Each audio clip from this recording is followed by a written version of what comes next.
everywhere. We don't talk down to you. We embrace all voices with honest and civilised conversation. We are not part of the establishment. We're one of you. And we're only getting started. Join us on GBNews, The People's Channel. Britain's news channel.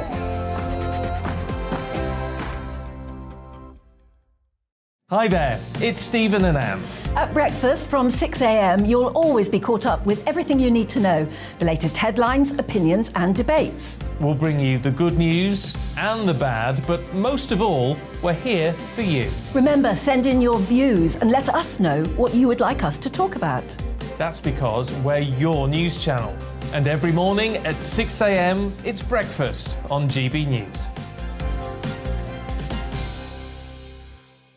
My name's Tom Harwood and join me 9:30 a.m. every weekday for The Briefing, your one-stop shop for everything you need to know about what's going on in politics today. I wonder if this is a deal that might need to be like the biscuits in this factory, twice baked. Is there not an opportunity here to win out against the extremes? Tom Harwood, GB News. What are you going to do about it? Things should have been done differently, and they certainly are being done differently. Don't miss it. The Briefing with me, Tom Harwood, 9:30 Monday to Friday on GB News. Where would you like to go? Just take me to the studio, please, mate. You know where you're going. I've got a show to do. Friday Night Feast on GB News, 7 p.m. And it's like nothing you've ever seen before. We take a different angle on the week's biggest news stories. The viewers and listeners set me some absolutely mad challenges to do. We tried to rehome a rescue dog. And yes, there's some other wacky stuff in there as well. I feel like I could take on the world. Well, that's that. Friday Night Feast with me, Patrick Christie's, every Friday, 7 till 9 p.m. on GB News. Be there.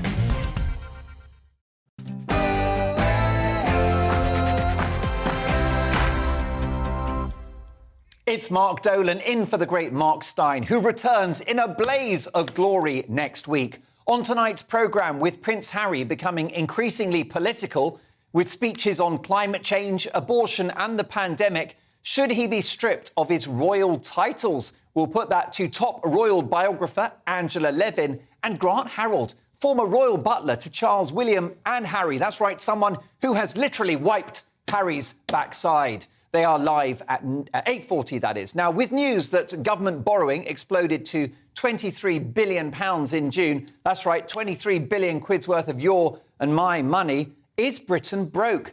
Just how much trouble are we in? And can Tory leadership hopeful Liz Truss really afford those tax cuts? We'll speak to three top economists about the state of the nation's financial health. How long will we be going through this cost of living nightmare?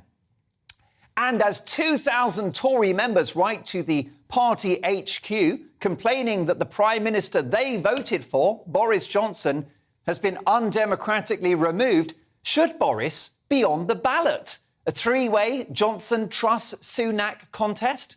I'll put that to politics legend and former government minister Anne Widdecombe. And in my big opinion monologue, why woke warriors and extremists, politically correct bullies, are going to bring down not just Britain, but the West. We've got to fight wokeism, which is communism in all but name, and we must win. I'm not pulling my punches. That's my big opinion in just 2 minutes' time. And as always, we'll be doing Stump the Steyn at the end of the show. And so tonight, it's your chance to drill Dolan. We'll make more time for it tonight because I want to get your questions. I won't see them in advance. And ask me anything you want. GBViews at gbnews.uk. That's right, it's time to drill Dolan. I'll see you after the headlines. It's a busy hour, but first up, here's Polly Middlehurst.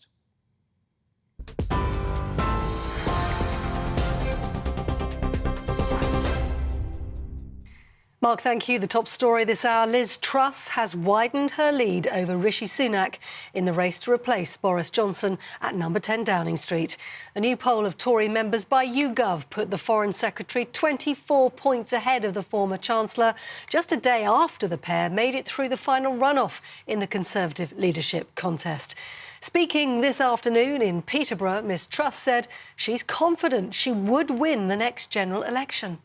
I'm somebody in every government job I've done, I've got things done, whether it's at the Foreign Office with our tough sanctions regime on Russia, whether it's at trade with the trade deals with Japan and Australia. I'm somebody who pushes through, gets things sorted out and gets things done. That's why I want to be Prime Minister. This is a critical time for our country. We need bold action. We are in economic difficulty. The whole world is in economic difficulty. It's not time for business as usual. Well, the Business Secretary, Kwasi Kwarteng, says he'll be backing Liz Truss. I think I think Rishi Sunak is a strong contender. I think Liz is a very good candidate. She's my favourite candidate. I think she has a fresh approach, which is what we need. But let's not get ahead of ourselves. US President Joe Biden says he's doing great and keeping busy after testing positive for COVID-19. The White House said he's been experiencing mild symptoms, tiredness and a dry cough. The president, who's 79 years old, says he'll continue to work in isolation until he tests negative. I'm doing well, I'm getting a lot of work done, I'm going to continue to get it done. And in the meantime, thanks for your concern and keep the faith. It's going to be okay.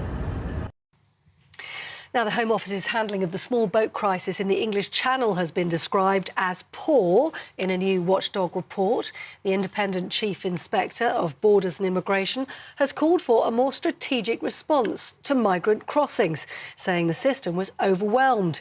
David Neal said data recorded on the migrants was awful and the security checks on them were unreliable. The Home Office responded by saying it's since reformed arrangements. Meanwhile, reports of crime in England and Wales have reached a 20-year high. Data from the Office for National Statistics shows that 6.3 million offences were recorded in the year to March, with a sharp rise in fraud, rape and violent attacks. Knife crime, theft and domestic abuse also increased. The Home Office says the figures are likely to reflect improved crime reporting. And the Queen's jewels will be displayed at Buckingham Palace from tomorrow as part of an exhibition to celebrate the Platinum Jubilee. Along with tiaras, earrings and necklaces, visitors will also have the chance to take in images of the Queen's historic reign. The jewellery on display includes the coronet the then Princess Elizabeth wore to her own parents' coronation in 1937. That's it. You're up to date on TV, online and on your radio via DAB+. You're with GB News. And now it's time for Mark Steyn with Mark Dolan.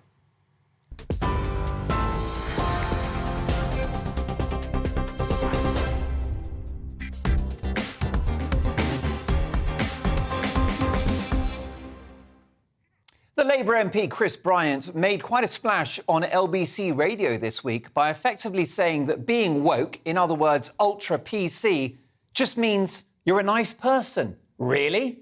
Here's what he had to say. To Tory MPs and people on the right who argue all about all this kind of woke stuff, I just want to go, I'm sorry, you should never judge somebody according to the colour of their skin, what accent they speak with, whether they're male or female, what school they went to, what qualifications they've got, or their sexuality. The law should treat everybody equally, and everybody should have an equal chance in life. That's woke. That's me. It's decent British values. That's not woke, that's what we all think. Wokeism is something very different. This video predictably was liked by the BBC's wokester-in-chief, virtue signalling millionaire Gary Lineker. Spot on, said Saint Gary. Paul Embry, the trade union activist, yes, a voice of the left and also a GB News presenter, put it brilliantly in response to the Bryant video and Lineker's response. He wrote, "It isn't spot on at all, Gary. Bryant has disingenuously defined the word woke to fit his own argument." Well said, Paul. Lineker is, of course, so woke and so worried about poverty, but has been in a tax dispute with the HMRC, who believe he owes them millions. He's so woke, he even claims to be a victim of racism, something refuted by GB News' Nana Akua, who famously said in response to Lineker on this network, "I'm black, you're white, Gary, and your comments trivialise racism." Ouch, there's a burn. And this is a central theme of so-called wokeism. Hypocrisy. Pretending to be such a nice, lovely person that wants the world to be a better place, but often doing quite the opposite in terms of your own actions. Like the climate change fanatics that travel everywhere by private jets. More on Prince Harry later. Anyone that spends any amount of time on social media will tell you that the rainbow flag waving Be Kind Brigade are some of the most vicious bullies you will find. They've normally got a blue heart or something about the NHS. And even though they hate the Union Jack flag, they're normally flying the obligatory EU and Ukrainian ones. Woke warriors try to appropriate empathy for what is in fact a deeply toxic and illiberal cause. Because wokeism is in fact deeply totalitarian. It's ultimately about deciding which books you can and cannot read, which artwork should or should not be on display, which jokes you can or can't laugh at, and which songs you should or shouldn't be tapping your toes along to. It's a Maoist-style land grab of our history, our language, our institutions and our culture. It's the reason why talented and thought-provoking journalists and authors get cancelled from universities, because their views might be deemed unsafe for those incredibly fragile students. God forbid that universities should challenge the ideas of their undergraduates who have borrowed a huge amount of money for an alleged education, but thanks to the deeply embedded woke culture in universities, are now simply paying to be brainwashed and have their narrow views confirmed. I'm terrified for the future when that generation are running the country. Wokeism sees Shakespeare, the greatest author in the history of humanity, as problematic. The Globe Theatre have been looking to rewrite his incredible works in order to decolonise them. Strange that, given that Shakespeare existed centuries before the colonial era began. And Churchill, the great war hero who defeated mass-murdering racist Hitler, is now apparently a bad man. Wow. To abuse the memory of Winston Churchill, a man who saved the free world and millions of lives, is, in my view, a profound sin and eye-wateringly offensive. But wokeism has no real empathy, no logic. It makes no sense. It's bonkers and contradictory. And wokeism isn't just cultural. It has suffused into public policy. It's my view that COVID was the first woke pandemic, where it suddenly became the state's job to take control of our health, our money and our lives. It was woke warriors who would have you believe COVID was the bubonic plague, and we're now paying the price for what was, in my view, a hysterical overreaction. Sky-high inflation, a waiting list of up to 12 million people in the NHS, and a generation of damaged kids. Masking people was classic woke. No strong evidence they do anything, but visible proof of compliance and your membership of the cult. The woke impulse in relation to the pandemic was to stop the virus and to give everyone money. That was the nice thing to do, we were told, to be seen to save lives. In reality, many more will die thanks to the damage of lockdowns, economic devastation and ignored other illnesses. Not very nice, that, is it? And it's not very nice as millions struggle to pay their energy bills and future generations now burdened with massive debt not of their own making. Again, not very nice. Wokeism and communism dovetail closely. It's all about the big state, about doing things for the public good, like having a vaccine against your will or muzzling your face. And it characterises anyone that doesn't comply as a bad person. Tricks used by evil dictators since day one. Vaccine mandates where you lose your job or your freedoms for a jab you may not statistically need is also classic woke. It's my view that vaccine mandates are nothing less than chemical rape. How ironic that pro-choice abortion campaigners in America who bang on about bodily autonomy don't take the same view when it's a needle being forced into your arm. The wokies are hypocrites. In the Church of Woke, dissent will not be tolerated. Whilst we don't have the public use of terror against rebels, not yet, we do have the virtual public floggings. People being cancelled, ostracised and losing their livelihoods and reputation for thinking the wrong things, doing the wrong things or saying the wrong things. Can there be a more high-profile example of this woke cancel culture than the most successful British author of the last 200 years, J.K. Rowling? She created the fictional game Quidditch in her Harry Potter books. Sporting leagues in the US have now changed the name to quadball because she is such a monster, apparently. You'll never be woke enough for these people. Rowling herself, a progressive left-leaning artist, has been effectively edited out of her own literary history, tipexed away by the film studios she enriched, and thrown under the bus by young actors who she made millionaires for stating basic scientific facts about human biology, that there are just two biological sexes. And that's a key aspect of wokeism. It's built on lies. The lie that a biological man rocking the full meat and two veg is a biological woman. The real-world consequences of this kind of woke ideology, which is contradicted by every biology textbook you'll find, is that you now have biological men going into women's changing rooms, impregnating women in jail cells, and smashing young female athletes in the swimming pool, with nobody seeming to pick up on the fact that the likes of Leah Thomas's Speedos are significantly fuller than those of her female rivals. It's all balls. Woke warriors hate community. They hate patriotism and they hate nationhood. Why? Because those things bring people together. They seek division at every turn, viewing the world through the lens of race, social class, economic status, and personal politics. Wokeism is a global movement with growing demand among these nutters effectively for open borders, without thinking for a second about the huge societal, economic and national security implications. When real people suffer, they will fall silent because they are weak too. Wokeism trades on being nice, but it's not nice at all. It's vicious, unforgiving and highly destructive. It works against Western values of economic and political liberalism. It works against democracy and free speech. Being woke doesn't make you a nice person, it makes you quite the opposite. It's fascism draped in a cloak of empathy. It's cruelty dressed up as kindness.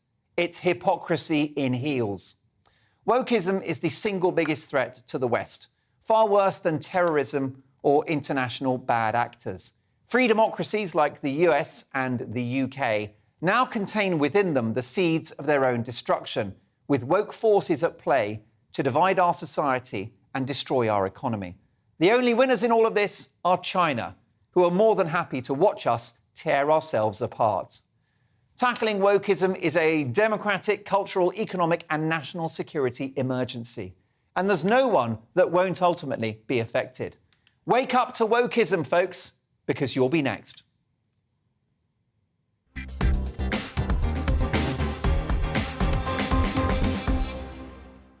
Let's get to the big story of the day. 2,000 Tory party members have written to Conservative Central Office demanding that the outgoing Prime Minister is placed on the ballot for the leadership elections. Is having Boris on the ticket facing Truss and Sunak the best way to unite the party, achieve closure and move on? Or does it prolong the agony for a party so divided over its current leader? To debate this, I'm delighted to welcome politics legend, former government minister and ex-Conservative MP Anne Widdecombe. Good evening, Anne. Good evening. Good evening. Anne, you are a profound Democrat to your core. Was it not deeply undemocratic to unseat a Prime Minister with a huge mandate without a public vote?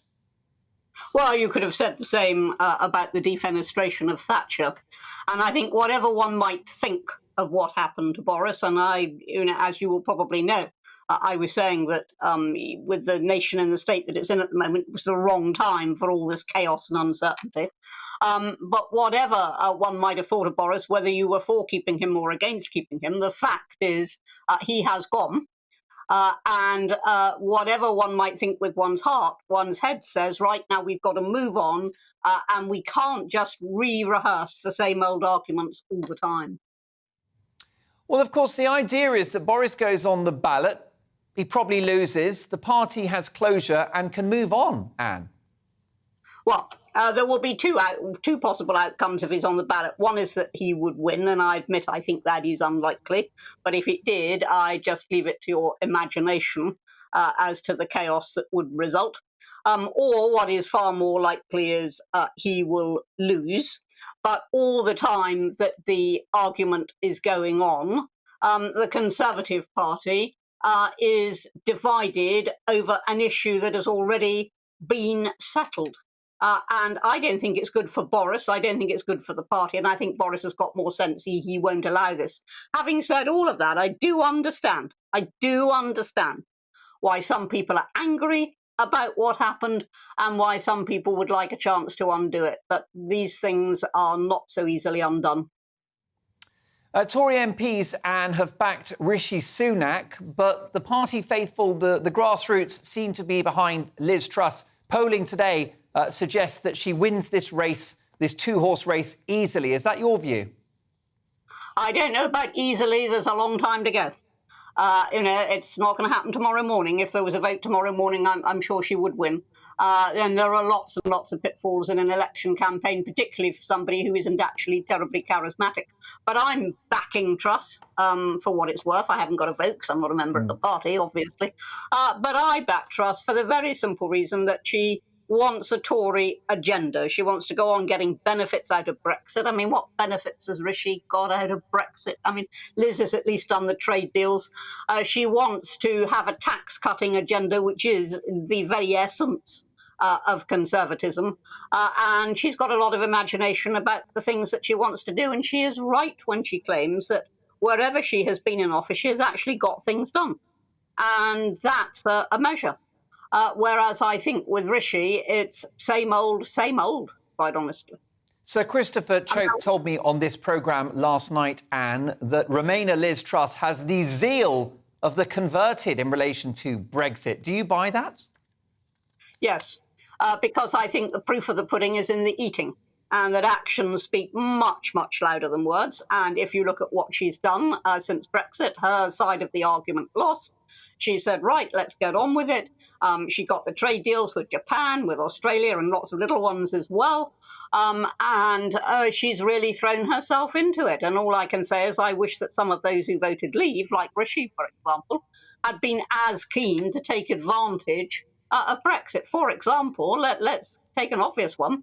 The moment that we came out of the EU, we were free to set our own VAT on what we liked and what we didn't like.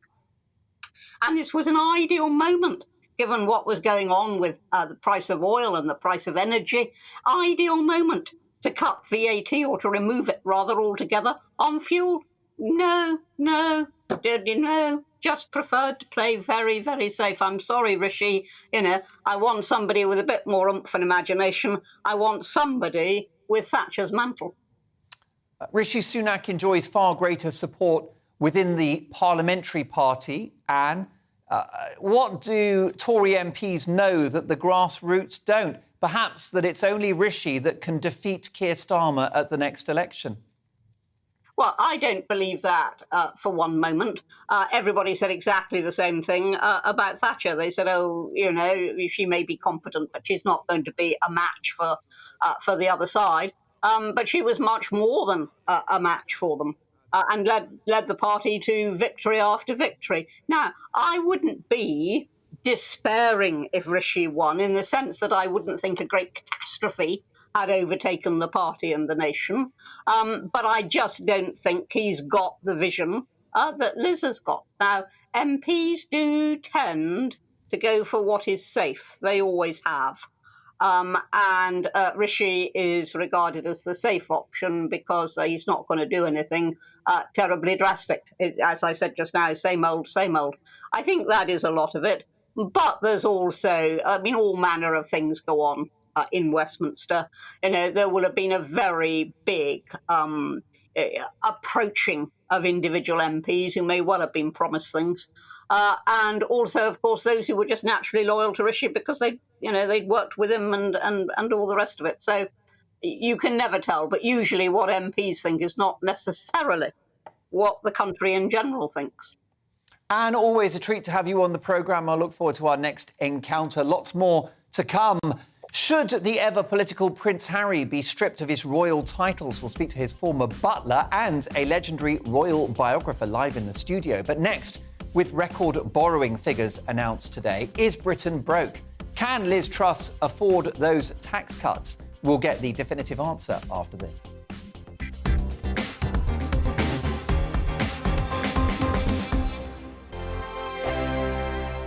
We are GB News. We're right across this great nation. On TV. On radio. On digital. Absolutely everywhere. We don't talk down to you. We embrace all voices with honest and civilised conversation. We are not part of the establishment. We're one of you. And we're only getting started. Join us on GB News, the People's Channel, Britain's news channel.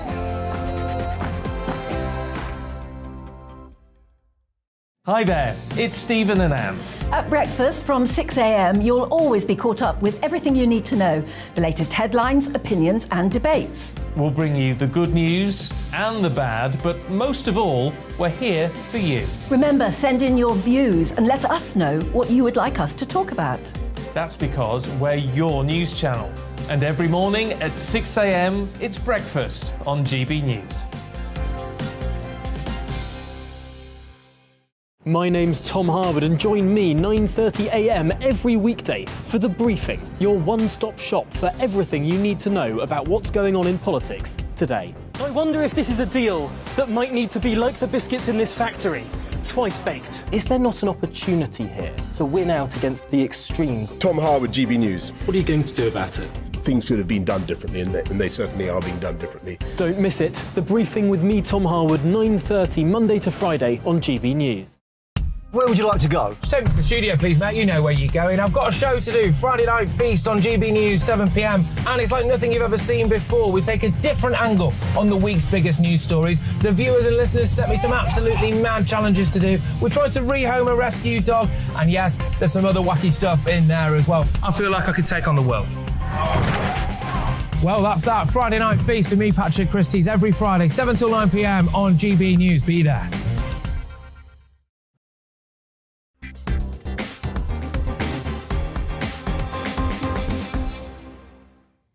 Big reaction to my big opinion on wokeism, which you'll be able to see on our Twitter feed at GB News. But this from Patrick, who's written very eloquently. Dear Mark, preach love but practice hate. This is the principles of wokeism, right? Preach love but practice hate. Preach sufferance but practice intolerance. Preach humility but practice arrogance. Preach equality but practice misogyny. Preach justice but practice retribution. Preach freedom but practice internment. Preach liberty, but practice repression. What an email, what a poem. Patrick, I might put that one to music. Bravo. We've also been asking you whether you think that Prince Harry, who is now so political, should actually relinquish his royal titles as he delves into the world of politics and public affairs. Giles says, Mark, absolutely. He represents no one but himself. As a royal, he's not supposed to get involved in politics, and he's causing real damage between Britain and our allies. Roddy says, Prince who? I don't consider him a prince anymore. Harsh words there from Roddy. Fleur, what a lovely name. Hello, Fleur. Thanks for your message into the programme. Fleur says, yes, strip him of his titles. He's shown lots of disrespect and he made his choice to leave. Craig says, make him king and Meg our queen. There you go. It's all about opinions on this show. Let's crack on now, because as Rishi Sunak and Liz Truss fight it out for the keys to number 10, is the job going to be a poison chalice? The Telegraph newspaper report that government borrowing rose to almost £23 billion in June, the highest figure for the month outside of COVID, after a surge in the UK's debt servicing costs. What does this mean for Liz Truss's promise of tax cuts and support for the most vulnerable? And what does it mean for Rishi Sunak and his hopes of tackling inflation? It begs a fundamental question, folks. Is Britain broke?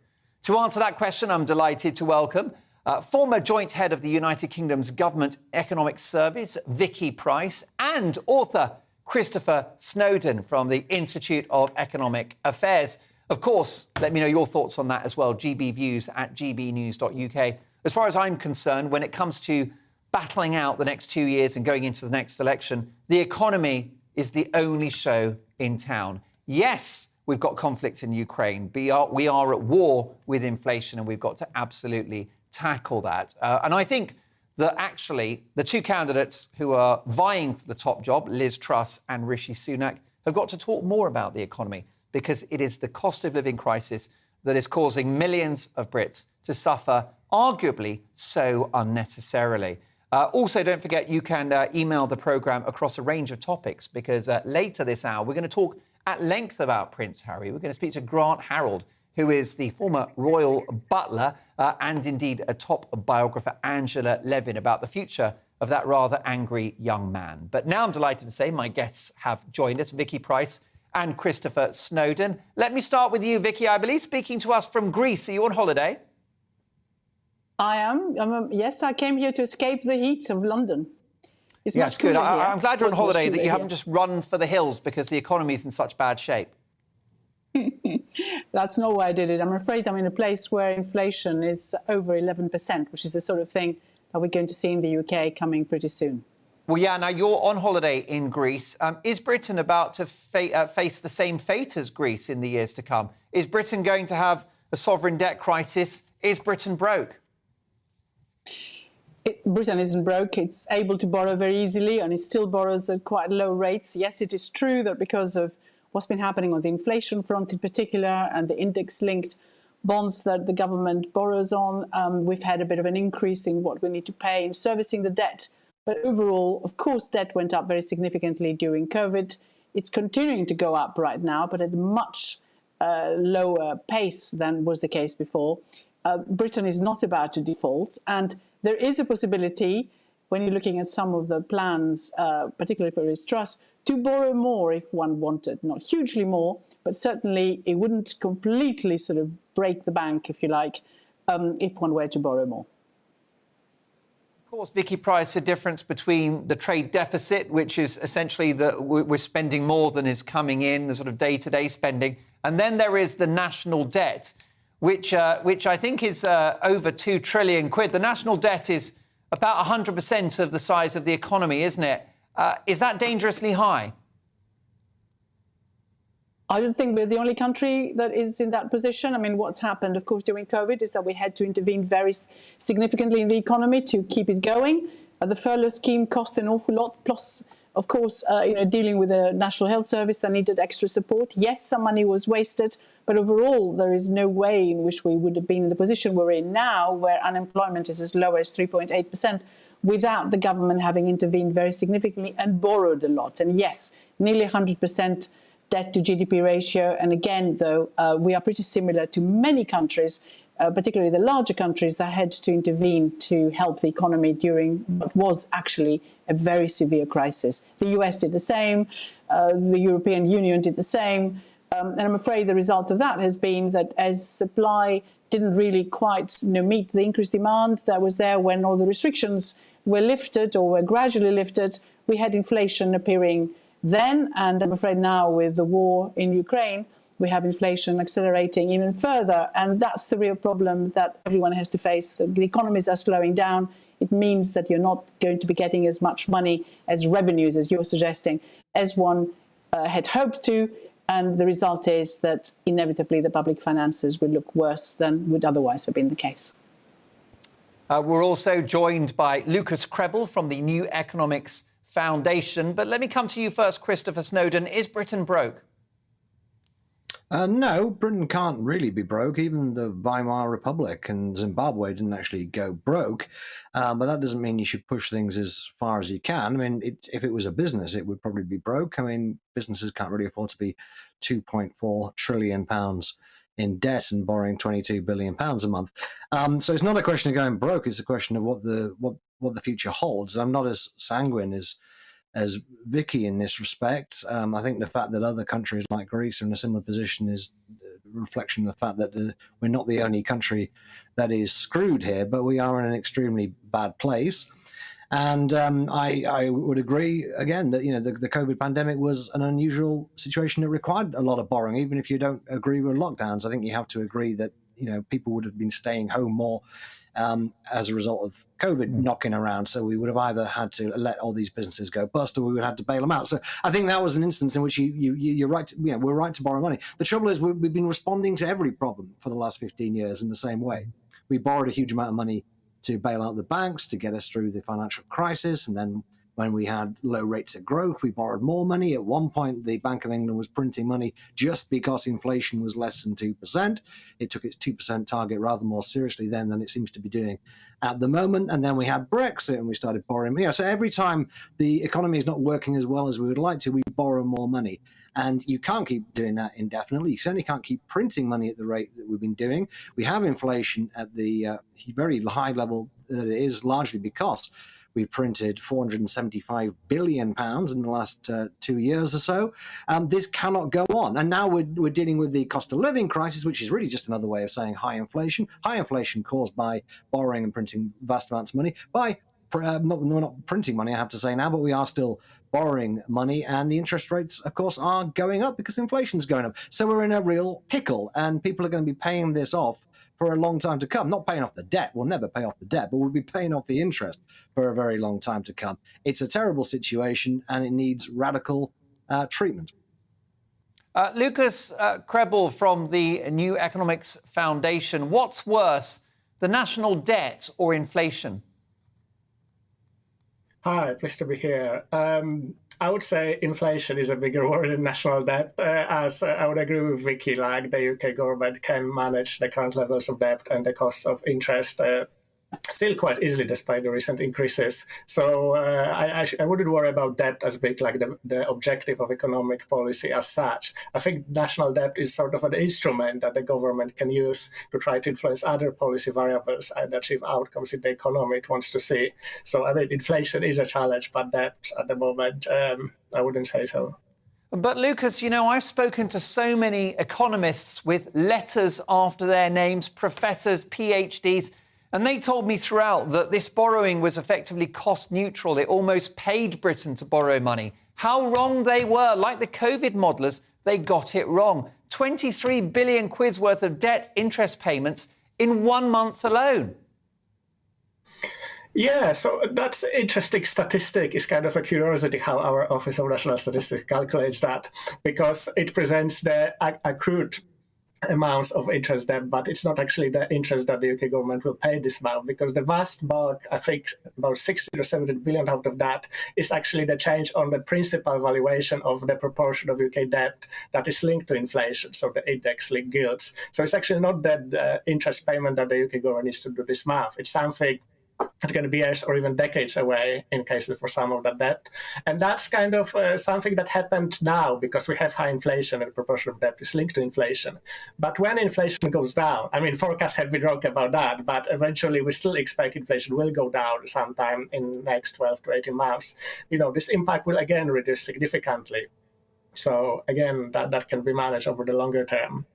Vicky Price, don't let me keep you from your Tara Masalata, but I just want to ask you whether you think Liz Truss can afford these tax cuts. That's a central plank in her kind of manifesto, if you like, to the Tory faithful, that she'll cut taxes. It's set to cost about £30 billion. Can we afford that? And will it not stoke the fires of inflation?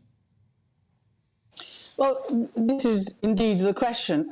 Yes, we can afford it. If you just look at some of the Vicky, if we're borrowing the money, surely we can't. Well, you borrow money to buy a house. It doesn't mean you can't afford to pay the interest on it. So just the borrowing itself isn't the issue. The issue is at what rate you borrow. That's one important one. And whether you're perceived to be a safe borrower. So you're not likely to default. And the UK is unlikely to default. It has a currency which is a reserve currency. It can print more if it needs to. Of course, things can go terribly wrong if we suddenly borrow huge amounts and that is then seen as causing a lot of inflation in the future. But if you just look at what's been collected in relation to VAT, for example, if you look at VAT receipts in the last financial year, which only finished a couple of months ago, they were considerably higher than they were pre-pandemic because, of course, we had high fuel prices, high prices in shops. So the VAT that was collected has been quite high. So you could arguably afford to maybe use some of that to pay for whatever you need in the economy in particular, you don't have the extra national insurance increase that I think Liz Truss wants to reverse. So there are bits of redirecting that you can do, but the real problem is what happens to the perception of what inflation might be in the future. So if it doesn't lead to greater growth in the short term, and it won't, because it takes quite some time for this to have an impact, then obviously what we're going to see is inflation still staying high, some concern about borrowing, and the Bank of England worried that if those cuts are becoming entrenched in the economy over a period of time, they will lead to higher inflation. So they'll raise interest rates faster than would otherwise be the case, and therefore take away quite a lot of that growth that we would have seen because of the cuts in taxes. Christopher Snowdon, who do you think's calling it right on the economy? Liz Truss with her tax cuts, or Rishi Sunak, who wants to focus on inflation and reduce taxation when the country can afford it? Well, neither really, to be honest. But I mean, Liz Truss is perhaps slightly more in the right direction. Most of the so-called tax cuts she's calling for are not really tax cuts. I mean, she's just saying that we shouldn't increase corporation tax, which we shouldn't do. It's a very bad idea. We'll have the second highest corporation tax in the G7, and with the national insurance, she's only talking about taking us back to the status quo of 3 months ago. So, I mean, to portray these as drastic tax cuts, I think is wrong. And to see so many people who haven't cared at all about the huge amount of money printing going on, haven't cared at all about Rishi Sunak dishing out hundreds of pounds to every household in the country, regardless of whether people actually need this money or not. They never mentioned, inflationary pressures. But as soon as a Tory leadership candidate says we might try and either cut or actually not increase a couple of taxes, people go, oh, well, you can't do that. What about inflation? Well, inflation's at 9.5%. For the reasons I've already explained. Rishi says he wants to get a grip on inflation. Well, it's not actually his job to do that, and he doesn't really have the tools to do it. Margaret Thatcher could do that in the 1980s because she could control interest rates. It's the Bank of England's job to get inflation down. They're showing absolutely no interest in doing so. We've got interest rates at a pitiful 1.25%. They're not really doing any quantitative tightening, haven't done masses of quantitative easing. I think the Bank of England just is hoping this is going to go away. I think they wrongly think that this is just a matter of, the sanctions on Russia. It's not. It's a systemic problem. And I think we're going to see high inflation for a lot longer than a lot of people thought. And I am somebody, the IEA is one of the few organizations that consistently predicted inflation when everybody else said we were crazy. So perhaps we'll be right about this too. Vicky and Lucas, would you mind if I saw your crystal balls? How do you see the economy panning out? Briefly, if you can, Vicky Price, Matthew Lynn, writing in The Telegraph a week ago, said he thought that actually inflation has more or less peaked and it will come down next year. Jonathan Davies from the Booms and Busts podcast also thinks the same. Do you think we're done with inflation? Has it topped out now? What's your prognosis for the economy? Are there sunny uplands ahead? Well, the good news about the economy is that we still have quite good unemployment, in the sense that it's down to just about pre-pandemic levels, which is pretty good news. And there is a lot of demand for workers still. However, unemployment tends to be a bit of a lagging indicator. So it may suddenly sort of turn rather sour if the economy slows down. Unfortunately, inflation hasn't peaked in the UK yet. There are some signs that maybe oil prices are not going to be going up very much in the future. So if they plateau, then inflation also slows down or even drops very significantly. But here we have more increases to come, unfortunately, for the households in particular, since we're having more energy prices going up in October. And that's why the forecast is that inflation will rise to possibly above 11% in the autumn. So that's pretty negative. If the cost of living is indeed still a problem, then people aren't going to spend, and real living standards, as we know, are falling at the fastest rate we've seen ever, certainly since records began quite a few decades ago. And that's the real issue, that if you don't spend, you don't have growth. You don't encourage companies to invest. That's the real concern about the growth, about the future. Lucas Krebel, finally, with you, what are your predictions for the economy in the next few months? And I'll be writing down your answer and popping to Paddy Power and spending a few quid. Excellent. I would mostly agree with Vicky. There is still worse to come on inflation front due to energy prices. So inflation hasn't peaked here right yet. Over other variables, like it really depends on the response of the government. So, I mean, presumably the new government, once we get it in place in September. And here it will be very important to first offer some further support to those hit most by inflation, so the poorer households that will be most exposed to the worsening situation. But at the same time, we need to recognize the causes of this inflation. I would disagree that this is about printing money and the monetary policy earlier on. I mean, inflation in the UK is driven primarily by external factors. So it is the rise in energy costs, fossil fuels, oil and gas, that we import a lot of that. And even if we don't import much of it, the prices are traded on a global market. So there's no escaping that. And, a lot of increase in goods prices due to supply chain disruptions by COVID. Okay. So the government should look at, trying to tackle our reliance on fossil fuels as one anti-inflationary measure. So push further towards electrification of the economy, towards renewables and... There you go. Lucas Krebel, thank you for your cautious optimism about the economy, and to Christopher Snowdon as well. Vicky Price, enjoy the rest of your holiday. Enjoy a large ooze, though, on me, and look forward to hopefully some good economic news in the pipeline. Well, folks, we've saved our best till last. Next up, about Stump the Steyn. Well, tonight it's time to drill Dolan. The questions are coming in, but do sneak in with one or two more if you like. I'll answer any question. GBviews at gbnews.uk. That's right, gbviews at gbnews.uk. And with the Ginger Windsor himself, Mr. Doom and Gloom, Prince Harry, becoming ever more political. Should he relinquish his royal titles? We'll speak to a top royal biographer and his former butler. So make a posh cup of tea in a china cup, and I'll see you in 2.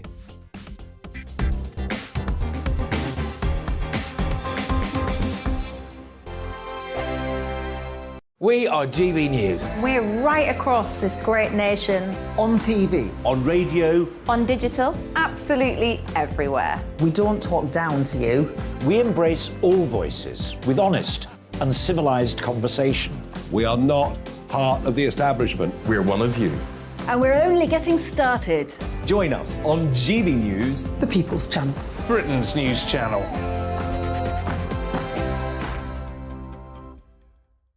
Hi there, it's Stephen and Anne. At breakfast from 6 a.m, you'll always be caught up with everything you need to know, the latest headlines, opinions and debates. We'll bring you the good news and the bad, but most of all, we're here for you. Remember, send in your views and let us know what you would like us to talk about. That's because we're your news channel. And every morning at 6 a.m, it's breakfast on GB News. My name's Tom Harwood, and join me 9:30 a.m. every weekday for The Briefing, your one-stop shop for everything you need to know about what's going on in politics today. I wonder if this is a deal that might need to be like the biscuits in this factory, twice baked. Is there not an opportunity here to win out against the extremes? Tom Harwood, GB News. What are you going to do about it? Things should have been done differently, and they certainly are being done differently. Don't miss it. The Briefing with me, Tom Harwood, 9:30 Monday to Friday on GB News.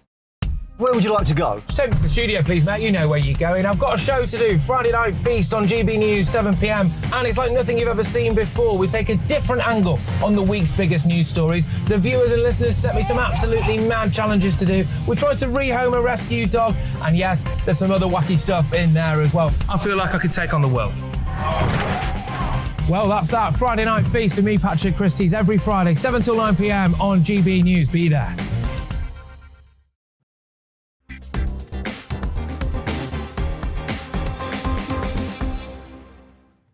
Mark Dolan in for Mark Steyn, the big man, back on Monday. Thank you so much for your company over the last 2 nights. I'm back tomorrow at 9 for Mark Dolan tonight.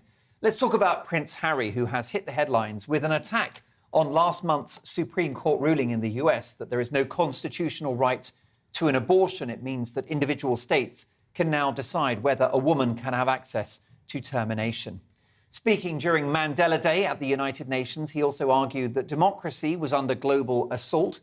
He called out what he described as the damage of misinformation. What's that when it's at home? He actually said that misinformation was weaponizing lies. What a word salad. Plus, he shared strong views on the pandemic, climate change and the Ukraine war. Here's a clip from the world's unhappiest millionaire. How many of us feel battered, helpless, in the face of the seemingly endless stream of disasters and devastation. I understand.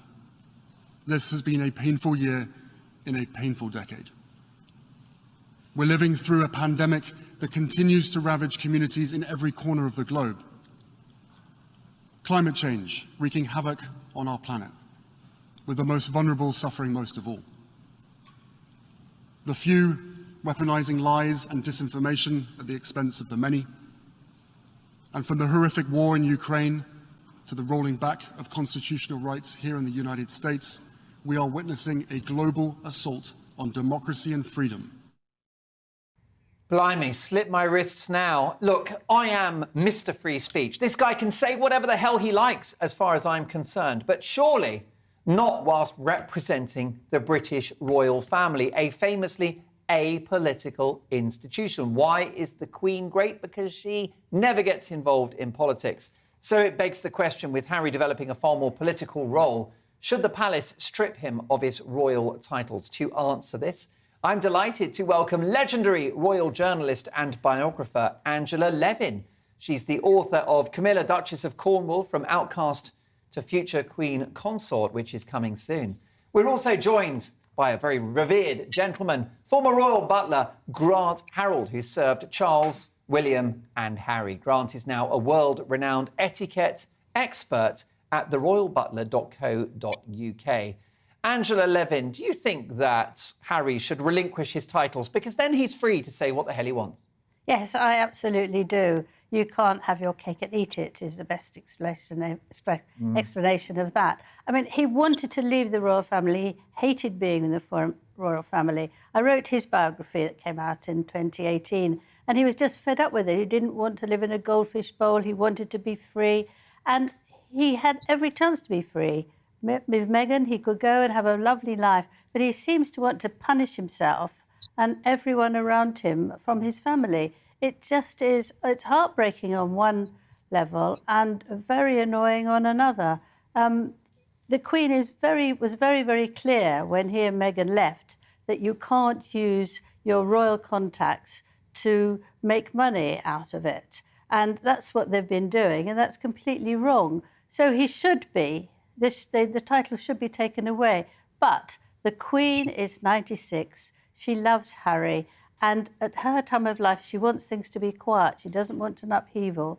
And also, I think that they're all worried about what else he could say that would be even worse what he's said so far. And they're feeling very anxious about the memoir that's coming up, where they believe they're going to rock the royal family yet again. And you think, how many times is he going to say that they're awful? Because he's spoken with full of lies anyway. And how often do you need to say this? You maybe get away with it once, and then you have to move on because he's got what he wanted. He's got a wife he loves, one of each children, 16 bathrooms in his mansion. You know, just get on with your life. But he doesn't want to do that. I think he feels that he knows what his mother, Princess Diana, wants him to do. He said at the engagement interview that she was jumping up and down with glee, and now later he said that he thinks about her all the time and she leads him to what he has to do. So he feels also that he knows much better how to run the royal family. So he wants to A, take it over and turn it into some sort of WOC institution, and B, let his mother sort of rule with him, through him. It's very complicated, but I think that's what is so difficult for him. Yeah, Angela, briefly, I just feel that this couple are running rings around our great royal family, and I wonder whether the royal family should basically stand their ground. First of all, they've shelved the investigation into alleged bullying on the part of Meghan Markle.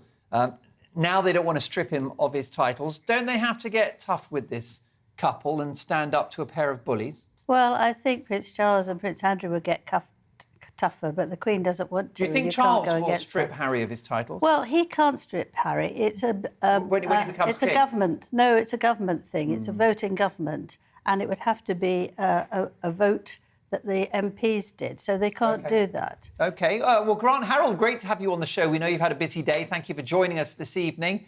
You've always been very discreet about the royals that, of course, you have served. But Harry's not very discreet these days, is he? Good evening, Andrew. Good evening, Matt. It's interesting. What Andrew was saying, she's right. He had the opportunity to walk away, which is what he wanted.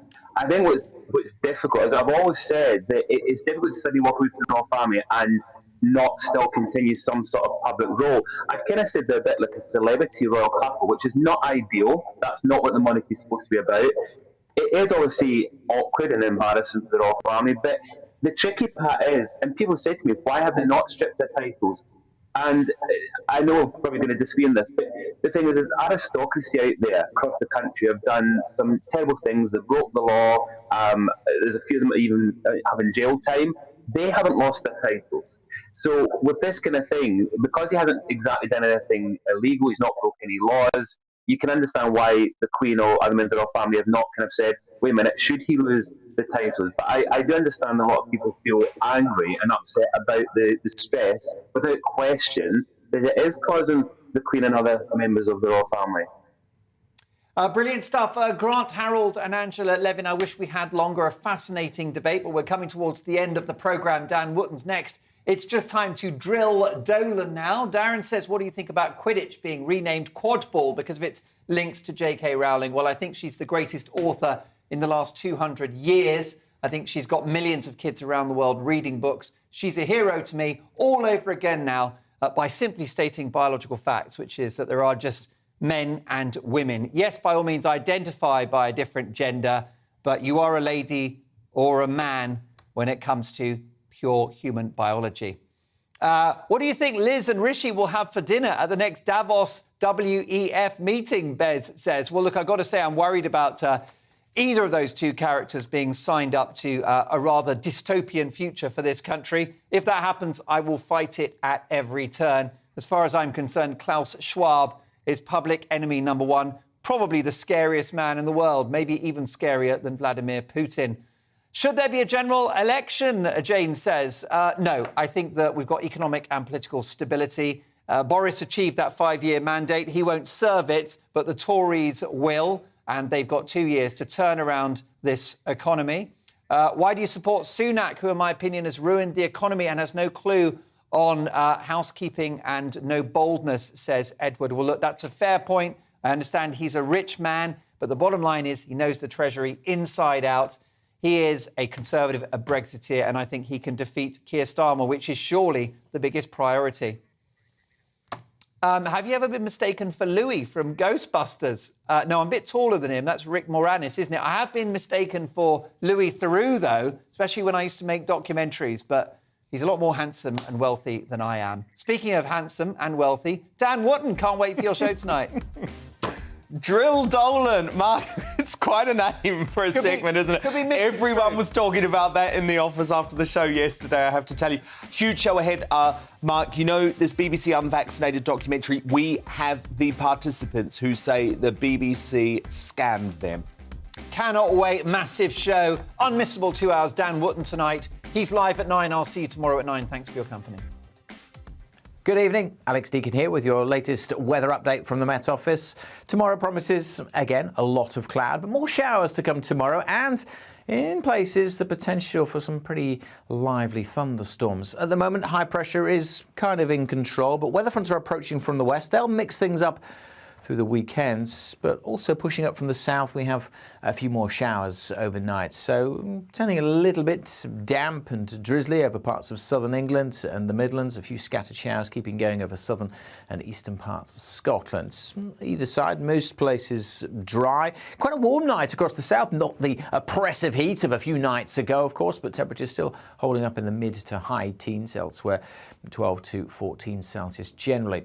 On to Friday, and as I said, a lot of clouds, some sunny spells for East Anglia and certainly across Northern Ireland, by and large a fine day. But in the south, the potential for some hit-and-miss thunderstorms. Not everywhere in the Met Office yellow warning area will see those downpours, but where they do occur, they could cause some problems, dropping a lot of rain in a short space of time. Showers too for the Midlands, extending into Northern England, scattered showers across Scotland. A cool day on the whole, but temperatures in the south could still get into the mid-20s, and still a potential for some of those thunderstorms thunderstorms to rumble on well into the evening before they start to fade, and most places turn dry as we head into the weekend. Notice, however, those weather fronts are starting to move in, so it's far from dry on Saturday across Northern Ireland. Outbreaks of rain here pushing into western Scotland and maybe the west coast of Wales too. Many central and eastern areas dry and bright on Saturday. Some good spells of sunshine and warming up, actually. Temperatures again in the mid, possibly even high 20s across parts of the east on Saturday. And across East Anglia, we could top out at 30 Celsius on Sunday, and much of the southeast having a dry, fine day on Sunday. But elsewhere, we'll see the breeze picking up with further outbreaks of rain trickling in during the second half of the weekend.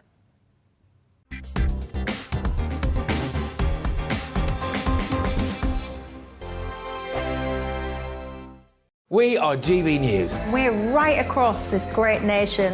On TV. On radio. On digital. Absolutely everywhere. We don't talk down to you. We embrace all voices with honest and civilised conversation. We are not part of the establishment. We're one of you. And we're only getting started.